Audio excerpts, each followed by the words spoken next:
Madhya Pradesh board कक्षा 12वीं वाले सभी बच्चों का आज रुक जाना नहीं परीक्षा का पेपर होने जा रहा है।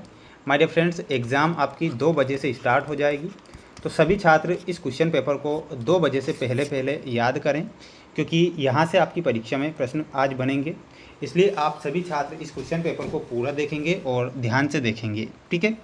और समस्त विद्यार्थी इस चैनल को सब्सक्राइब जरूर कर लीजिएगा। रिज़ल्ट से रिलेटेड जानकारी मैं आपके लिए लाता रहूँगा, बिल्कुल आप निश्चिंत रहें। हमारे चैनल के द्वारा लाइव आपका रिज़ल्ट भी बताया जाएगा। जब आपका रिज़ल्ट आएगा जानकारी आपको दे दी जाएगी कि आपका रिज़ल्ट कब तक आएगा, ठीक है। तो सभी छात्र चैनल को सब्सक्राइब जरूर करें और इन प्रश्नों को याद करके आज जाएंगे, क्योंकि यहाँ से आपकी परीक्षा में प्रश्न बनेंगे और आपसे प्रश्न पूछे जाएंगे। क्वेश्चन आप देखिएगा, आपकी स्क्रीन के सामने क्वेश्चन आ चुके हैं, जैसे कि आप देख पा रहे हैं। सबसे पहले मैं आपको यहाँ पर सही विकल्प वाले क्वेश्चन सोल्व करके बताऊँगा।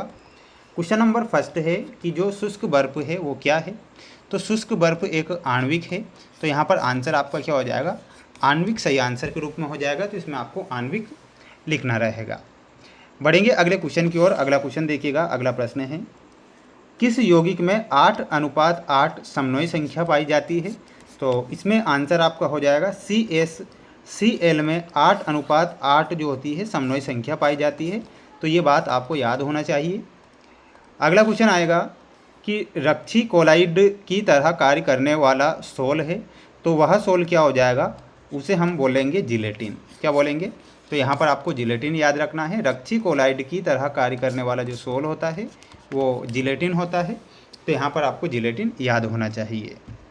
केलोमल है, तो केलोमल में आपको बताना है Hg2Cl2, ये एक केलोमल है, तो ये आपको यहाँ पर ध्यान रखना है, ठीक।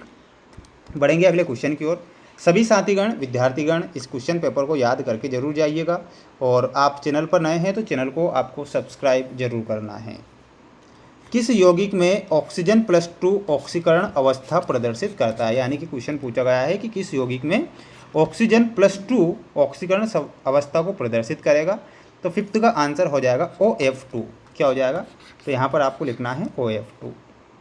नायलॉन का उदाहरण देना है, तो नायलॉन का एक उदाहरण क्या हो जाएगा, पॉलीएमाइड का ये उदाहरण है, तो यहाँ पर आंसर हो जाएगा पॉलीएमाइड। अगला प्रश्न दिया गया है आपको कि निम्न में से कौन सा प्रशांतक है। तो प्रशांतक जो होगा सेकोनल एक प्रशांतक हो जाएगा, तो यहाँ पर आपको लिखना है सेकोनल। अब हम बढ़ेंगे हमारे अगले क्वेश्चन की ओर, जो कि आप यहाँ पर देख सकते हैं। ये आपको रिक्त स्थान यहाँ पर दिए जाएंगे। कुल प्रकार के क्रिस्टल तंत्र होते हैं, तो कुल 7 प्रकार के क्रिस्टल तंत्र होते हैं, तो इसमें आपको लिखना है 7। अभिक्रिया की दर अभिकारक के सांद्रण के होती है, तो वो क्या होती है, समानुपाती होती है, तो इसका आंसर हो जाएगा समानुपाती। ये आपको लिखना है। स्कंदन के विपरीत होता है, तो स्कंदन जो है पेप्टीकरण के विपरीत होता है, तो इसका आंसर क्या हो जाएगा, और वो हो जाएगा पेप्टीकरण। पेप्टीकरण। फ्लोर स्फार का सूत्र क्या है, तो इसका जो सूत्र होगा वो हो जाएगा CaF2। सबसे अधिक इलेक्ट्रॉन बंधुता वाला जो तत्व होता है वो कौन सा होता है, तो इसमें आपको लिखना है Cl। Cl का अर्थ क्या होता है, क्लोरीन। क्या होता है, क्लोरीन होता है। टेफ्लॉन का बहुलक है, तो टेफ्लॉन जो है वो टेट्राफ्लोरोएथिलीन का बहुलक है, तो यहाँ पर आपका आंसर हो जाएगा टेट्राफ्लोरोएथिलीन।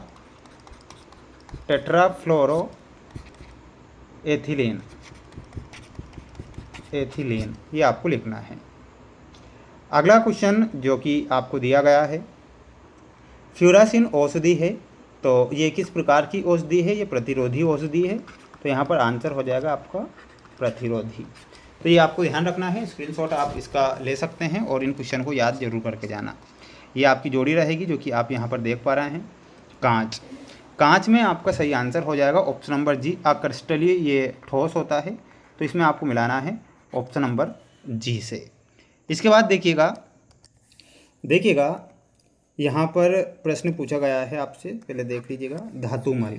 तो धातुमल में आपका सही आंसर क्या हो जाएगा, CaSiO3, यानी कि इसमें ऑप्शन नंबर ई से मिलाना है। वर्ग समतलीय में आपका जो करेक्ट आंसर हो जाएगा XeF4 हो जाएगा। और उदासीन लिगेंड में आपको मिलाना रहेगा, और वो हो जाएगा आपका option number D. Spirit of wine में आपको मिलाना रहेगा C2H5OH। प्राथमिक एमीन में आपको ऑप्शन नंबर सी से मिलाना है। ग्लूकोज में हो जाएगा C6H12O6, यानी कि ऑप्शन नंबर बी आपका यहाँ पर करेक्ट होगा। तो बिल्कुल आप इसका भी एक स्क्रीनशॉट लेकर इन क्वेश्चन को अच्छे से याद करेंगे। इसके बाद हम बढ़ेंगे हमारे अगले क्वेश्चन की ओर। माय डियर फ्रेंड्स, आप देख सकते हैं ये आपका अगला क्वेश्चन है जिसमें आपको एक वाक्य में उत्तर देना रहेगा। तो ध्यान से देखना है आपको। आर्हीनियस समीकरण लिखिए। तो आर्हीनियस समीकरण कई बार परीक्षा में आती है, तो ये आपको याद होना चाहिए। इसमें आपको लिखना है K बराबर AE माइनस EA/RT। कैंसर के उपचार में आने वाली उत्कृष्ट गैस का नाम क्या है? तो उसका नाम हो जाएगा रेडॉन। तो इसमें आपको रेडॉन लिखना है। बेंजिल्डिहाइड की केसीएन के साथ होने वाली संघनन क्रिया का नाम लिखिए। तो उसे बेंजोइन संघनन कहते हैं। तो यहाँ पर आंसर क्या हो जाएगा? बेंजोइन संघनन, ये आपको लिखना है। प्रत्येक एमीन का एसिटिलीकरण नहीं होता है, क्यों? तो इसका आंसर आपको देना है कमेंट बॉक्स में। बाल, ऊन तथा रेशम में उपस्थित प्रोटीन का नाम लिखिए। तो उसका नाम हो जाएगा केरेटिन। क्या हो जाएगा? तो इसमें आपको आंसर लिखना है केरेटिन। पॉलीथीन का एकलक है। तो पॉलीथीन जो है एथीन का एकलक है। तो इसका आंसर हो जाएगा एथीन। किसी एक ज्वरनाशी का नाम लिखिए। तो इसमें आपको लिखना है पैरासीटामोल। ठीक है, तो इसका आंसर हो जाएगा पैरासीटामोल। ये आपको यहाँ पर करेक्ट करना रहेगा। ठीक है, तो बिल्कुल आप इसका एक स्क्रीनशॉट ले लें और इन क्वेश्चन को पढ़कर आप जाएंगे, क्योंकि यहाँ से आपकी परीक्षा में क्वेश्चन बनेंगे, प्रश्न बनेंगे। इसके बाद ये कुछ क्वेश्चन हैं जो कि स्क्रीन के सामने आप देख रहे हैं, तो आप इन्हें भी याद करके ही जाइएगा, क्योंकि बिल्कुल ये आपकी एग्ज़ाम में आने वाले मोस्ट और इम्पोर्टेंट क्वेश्चन हैं।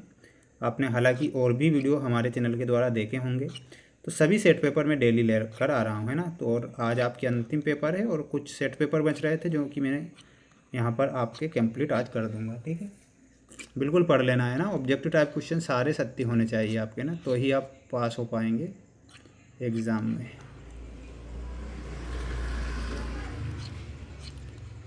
कैसी ये देर लगाई मधुर गे, हे मात दुर्गे।